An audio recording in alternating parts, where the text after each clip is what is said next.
안녕하세요. 성경을 읽다 보면 가장 많이 접하는 단어 중 하나가 바로 이스라엘이죠. 그리고 뉴스를 봐도 이스라엘이라는 이름이 매일같이 나옵니다.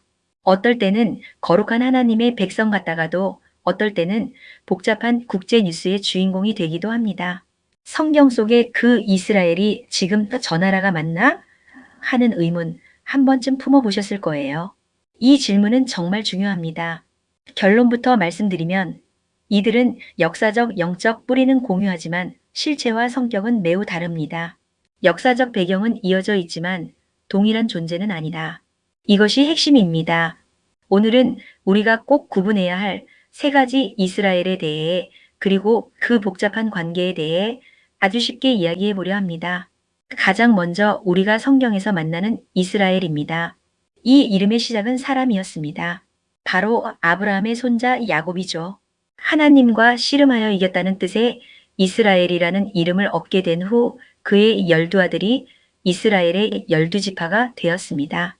여기서 중요한 점은 성경 속 이스라엘은 단순한 영토 개념이 아니라는 것입니다. 하나님과 특별한 약속, 언약을 맺은 신앙 공동체이자 가족을 말합니다. 이 성경 속 이스라엘은 하나님이 직접 통치하시거나 하나님의 뜻을 따르는 왕이 다스리는 신정국가의 성격이 강합니다. 때로는 나라를 잃고 바벨론으로 끌려가기도 하고 전 세계로 흩어지기도 했지만 그들은 여전히 이스라엘이었습니다. 왜냐하면 이스라엘이라는 정체성은 땅이 아니라 하나님의 말씀 위에 세워졌기 때문입니다.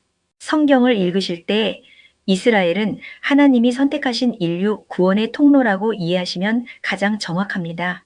이제 시간을 훌쩍 뛰어넘어 1948년으로 가볼까요?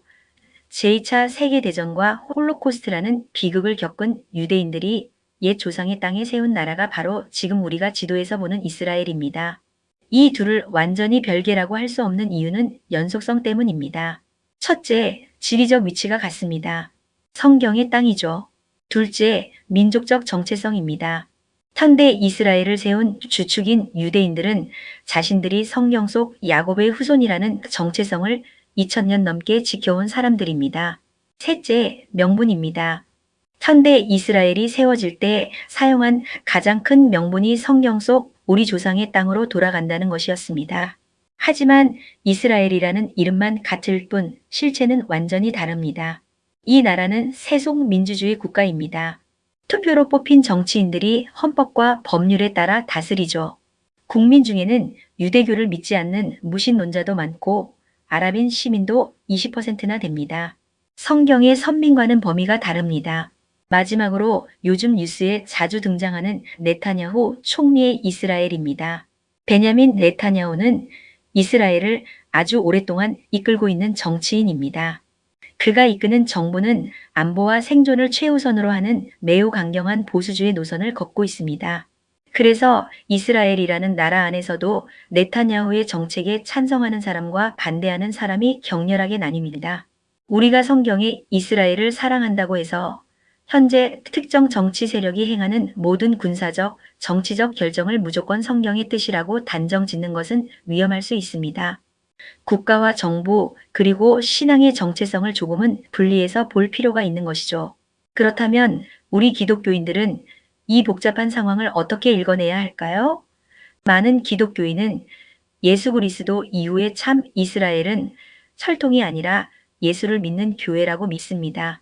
이 관점에서 보면 지금의 이스라엘 국가는 성경 속 이스라엘의 영적 계승자가 아니라 그냥 이름이 같은 현대 국가일 뿐인 거죠.